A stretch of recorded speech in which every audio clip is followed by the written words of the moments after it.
Hello everybody, today we are going to take a look at the Lockwood Asa Abloy, or Asa Abloy who make Lockwood, 3772 mortise lock. Okay, so I bought this from my local locksmiths today. Okay, you're probably, well, why did I buy this? I thought I'd buy it and do a little review on it. Okay, now this wasn't cheap, the thing's like $140. Well, Lockwood is not a cheap brand anyway, so it's made by Asa Abloy. It's a good quality brand though.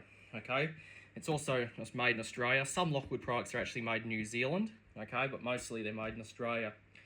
Okay, so this one here is known as the 3772, and this is actually the second generation of this lock. And this one here is a 60mm back, so you can also get it in a 90 and a 127. Okay, and this one was actually made this year, so it was made on the 3rd of the 8th, 2021. Okay, and of course, there, Asa Abloy. Alright, so I'll take you through what's in the box. Okay, so this is actually the new Lockwood that has come out, replacing the old Lockwood 3572 series and the old Lockwood 3672 series. Okay, so when you open up the box, you'll be greeted with, I'll turn it this way, you'll be greeted with your instructions on how to install a lock, but I know how to install mortise locks anyway. Okay, but there are all the instructions, and of course your warranty. You get a 25-year warranty on this. Inside here we get our 2 cylinder retaining pins, which are made of, which look to be nickel plated. Okay, we get our striker plate, which is a solid stainless steel. You can see it's quite thick, so that's quite a good striker plate. Inside here we get our little striker keeper. Okay, so that would basically go under there. Okay, that's generally if you're using a wooden door jamb. If you're using an aluminium door jamb, you probably might not need that, but it is included. Okay, we also get our screws. Okay, and there is also a part number on there, so you can actually buy these separately. So in here you get 2 springs, you get 2 spindles, you get 2 screws to screw the lock into the door, 2 for the faceplate, and I think 2 for the strike. There's 2 for the strike, 2 for the faceplate. Oh, there's 2 metal screws. I think those are if you're screwing it into a metal door jamb. But these 2 with the Loctiter for the faceplate. Okay. Inside here is our faceplate right here, as you can see. It's labelled 370 series. Okay, so that's our faceplate, and here's the lock itself. So this is the lock right here, as you can see. So this is known as the Lockwood. Okay. Now this is different to the old model Lockwood, the old Synergy. As the Synergy, to set the whether you want it to be escape or lockable, you actually was on the body here, as where these new ones it's on the side. It was the same with the previous generation, the Lockwood 3672, which had the star. Unfortunately, that's no longer made because there was a big problem with that. It backfired. Okay, and this lock here, you have this little switch here to set for what you want neutral. Okay, where it just functions like a normal lock. Or if you want hold back, where you can actually turn the key, lock this, and this will stay retracted. Or you can have it set to anti-lock out, for if this closes, it will automatically unlock the lock. Okay. This is patent, as you can see. Okay, and this is quite heavy too. It's got a bit of weight to it. Okay, because this shows how expensive these are. Very expensively built these are. Okay, it's even got solid stainless steel plates on the front here. That gives it extra strength, because what would happen, these type of locks would be defeated from somebody kicking the door. Okay, because sometimes doors do get forced, and what happens is the lock would actually break. Okay, when you got those on there, it makes it a lot harder to force. Okay, and it's got a die cast chassis, so I didn't do a very good job milling that out. So I might need to get the grindstone on there, but that's alright. Okay, so here where you have your spindles go, the part to, pull the latch back. Okay, it's also got the dead latching pin, so when this is pushed in, this part here becomes solid, so you can't shim the lock open.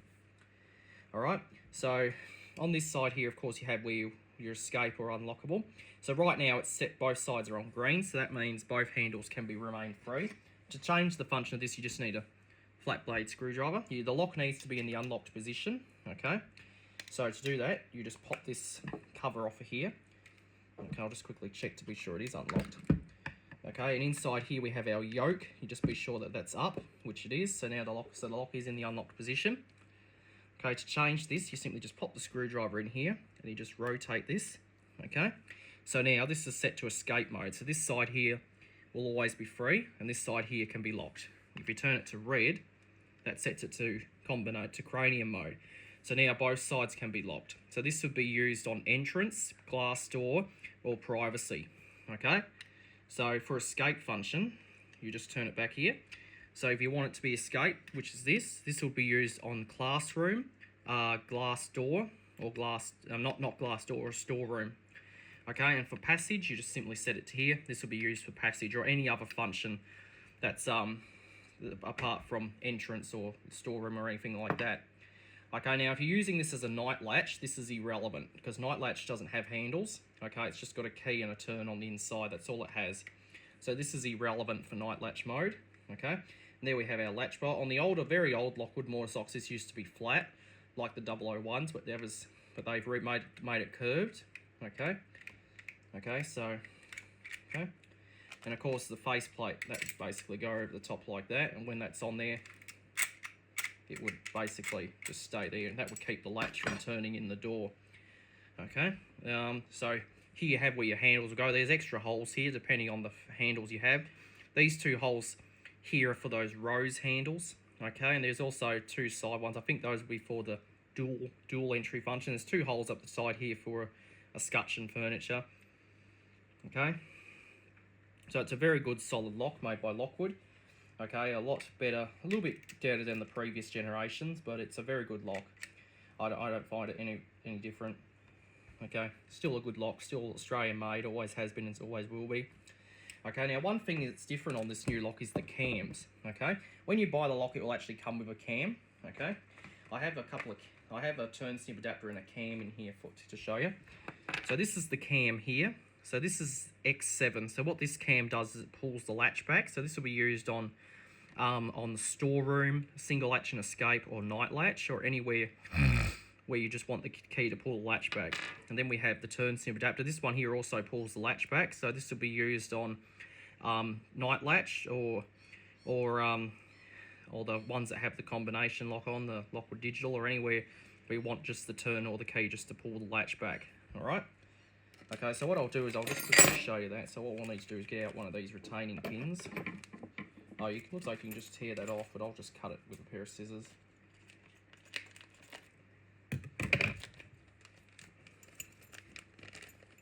Okay, so yeah, so this is the first mortise lock that I ever bought.